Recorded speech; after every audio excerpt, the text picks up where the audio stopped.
ජීවත් වෙන්න ලස්සන විදිහක් තමයි වින්ටේජ් මිනිස්සෙක් විදිහට ජීවත් වෙන එක.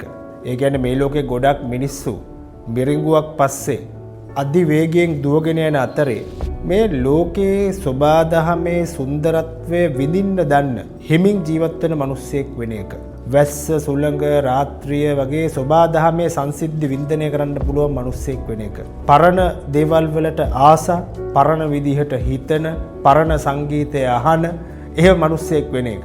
මීට අවුරුදු 30-40කට කලින් මේ ලෝකේ තිබුණා ස්ලෝනස් එකක්, අලස චමත්කාරයක්.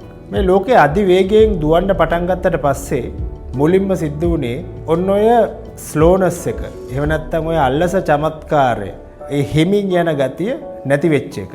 ඉතින් මේ අධිවේගී ලෝකේ මේ රේස් එකෙන් ඈත් වෙලා ඒ හිමින් යන ලස්සන හොයාගන්න පුළුවන් නම් අපිට වින්ටේජ් මිනිස්සෙක් විදිහට ජීවිතේ වින්දනය කරන්න පුළුවන්.